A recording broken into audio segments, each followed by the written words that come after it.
सौतेली माँ पाठ 2। उषा का सगा बेटा सुनील और बहू कीर्ति उन्हें उनके सौतेले बेटे के साथ छोड़कर जा रहे होते हैं। बेटा, तेरी जब कमाई बढ़ जाएगी कम से कम तब तो मुझे तू लेने आ जाना। हाँ हाँ माँ, क्यों नहीं। चलो भी, अब कितना लेट कर दिया है, टैक्सी इंतजार कर रही है बाहर। हाँ हाँ चलो। सुनील और कीर्ति चले जाते हैं और उषा उन्हें जाता हुआ देख उदास हो जाती है। तभी वहां निशा आ जाती है। अपनी सास को उदास देख निशा उनके पास जाती है। क्या हुआ मम्मी जी, आप तो बहुत सगा बेटा करती थी। आपके सगे बेटे ने तो आपको छोड़ दिया और चले गए अपनी अलग गृहस्थी बसाने। देख बहू, मेरे बेटे को कुछ भी कहने की जरूरत नहीं है। मुझे यकीन है कि जब उसकी तनख्वाह बढ़ जाएगी तो वो मुझे लेने जरूर आ जाएगा। हाँ, ये भी देख लेंगे कि वो लोग आपको वापस लेने आते हैं या नहीं। तब तक तो आप भी यहीं हो और मैं भी। उषा अपने बेटे के ना होने से बहुत ही उदास रहने लगती है। उन्होंने खाना खाना भी छोड़ दिया। सुनिए जी, मम्मी जी ने आज भी कुछ नहीं खाया। जब भी खाने के बारे में पूछती हूँ तो कह देती हैं भूख नहीं है और अपने कमरे में ही बैठी रहती हैं। ये सुनकर ऋषभ अपनी माँ के पास खाना लेकर जाता है। माँ, सुनील बेटा आ गया तू? ओह, तू है। माँ, मैं खाना लाया हूँ, खा लीजिए प्लीज। आप ऐसे भूखी रहेंगी तो बीमार पड़ जाएंगी। मुझे भूख नहीं है, ले जा तू खाना। ठीक है, फिर जब तक आप नहीं खाएंगी मैं भी नहीं जाने वाला यहाँ से। अरे तू क्यों जिद करता है? कहा ना मुझे भूख नहीं है।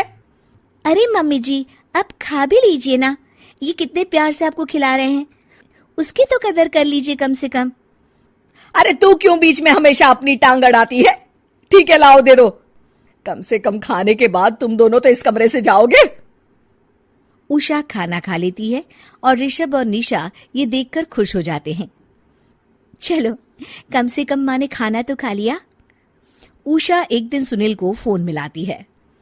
हेलो बेटा सुनील, तू घर मिलने आ जाना बहू को लेकर। कितने दिन हो गए, बहुत मन कर रहा है मेरा। हाँ हाँ ठीक है माँ, ऑफिस में बहुत काम है, टाइम मिला तो आ जाऊंगा। सुनील फोन काट देता है। हेलो सुनील बेटा। सुनील की बात सुनकर उषा उदास हो जाती है। तभी वहां ऋषभ आ जाता है।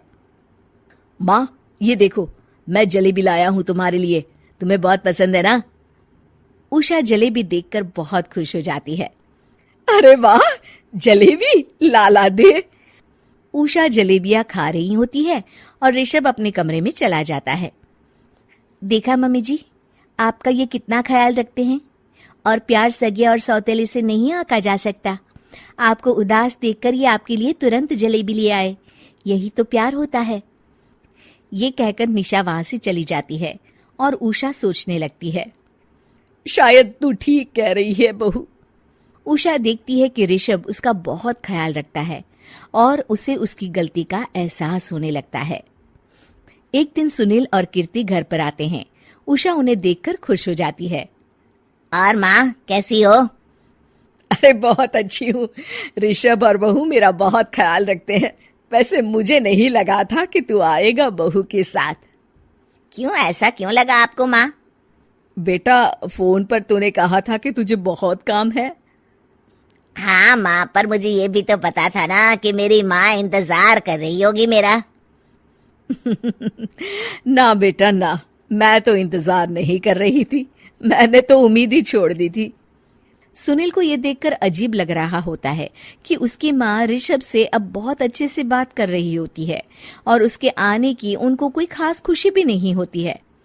अपनी माँ का ध्यान न पाकर उसे थोड़ी सी जलन महसूस होती है।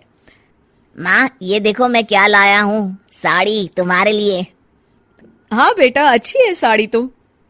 अच्छी है तो फिर आप आज इसे पहनो और फिर कहीं घूमने चले जाते हैं। बेटा, ऋषभ ने भी मुझे साड़ी दी थी, आज तो मैं वही पहनूंगी।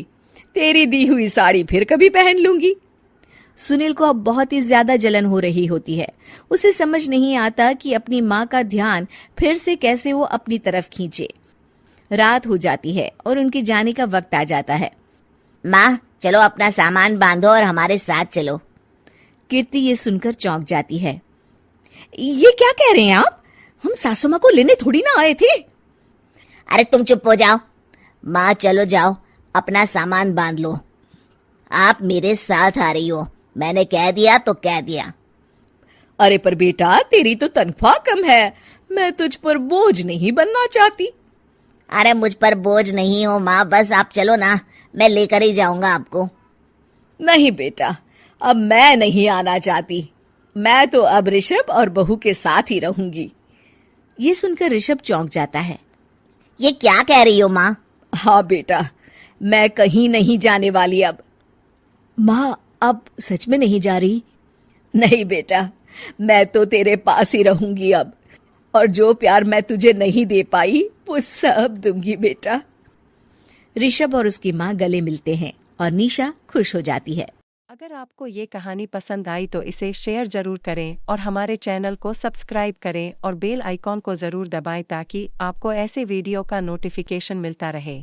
जय हिंद, हंसते रहो, खुश रहो, यही हमारी आपके लिए प्रार्थना है।